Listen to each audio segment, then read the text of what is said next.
మహబూబ్నగర్ జిల్లా కేంద్రంలో ట్రాఫిక్ పోలీసులు ముమ్మరంగా తనిఖీలు చేపడుతున్నారు. అందులో భాగంగా సోమవారం ట్రాఫిక్ సిఐ శ్రీనివాస్ ఆధ్వర్యంలో ట్రాఫిక్ పోలీసులు మహబూబ్నగర్ పట్టణంలో వాహనాలు తనిఖీలను నిర్వహిస్తున్నారు.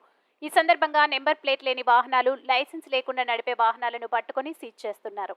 ఈ సందర్భంగా ట్రాఫిక్ సిఐ శ్రీనివాస్ మీడియాతో మాట్లాడుతూ పట్టణంలో ట్రాఫిక్ ఆంక్షలను కఠినంగా పాటించేందుకు ఈ తనిఖీలను చేపట్టడం జరుగుతుందని, ముఖ్యంగా నెంబర్ ప్లేట్ లేని వాహనాలు, లైసెన్స్ లేకుండా వాహనాలు నడపడం చట్టరీత్యా నేరమని తెలిపారు. ఈ కార్యక్రమంలో భాగంగా వాహనదారులకు అవగాహన కూడా కల్పిస్తున్నామని సిఐ శ్రీనివాస్ వెల్లడించారు. ఈ తనిఖీలో ట్రాఫిక్ ఎస్ఐతో పాటు ట్రాఫిక్ పోలీస్ సిబ్బంది తదితరులు పాల్గొన్నారు.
అందరు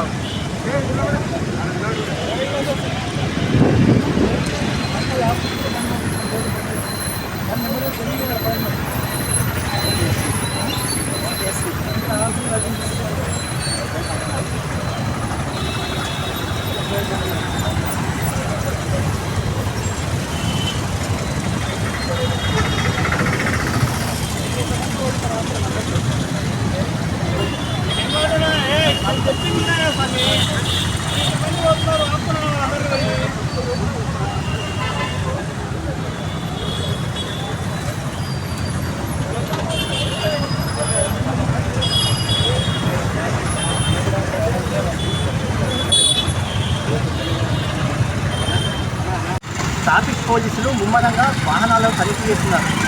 అందులో భాగంగా మహబూబ్నగర్ ట్రాఫిక్ సిఐ గారు శ్రీనివాస్ గారు మన దగ్గర ఉన్నారు.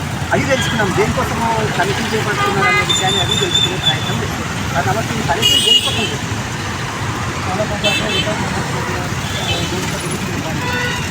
బయట ఏదైనా అలా కూడా నెంబర్ ప్లేట్లు ఆటోలు కానీ బయట కానీ లేకుండా ఉండకూడదని చెప్పి చేస్తున్నాం. రెగ్యులర్గా రానని చెప్పి చెప్తాం. అట్లాగే లైసెన్స్ కానీ పార్సింగ్ కానీ బండి రిజిస్ట్రేషన్ లేకుండా కూడా చాలా మంది నడుస్తున్నాం. మనకి ఉన్నతంగా ఆదేశాల మేరకు ఈ విధంగా వెళ్తున్నది. ముమ్మరంగా పట్టణంలో తనిఖీ చేపడుతున్నారు. నెంబర్ ప్లేట్లు కానీ లైసెన్స్ లేనటువంటి వాహనాలను తనిఖీ చేసి అవగాహన కూడా కల్పిస్తున్నామని చెప్పి సిఐ గారు చెప్తున్నారు. మునుచుకు మహబూబ్నగర్ తిరుపతయ్య.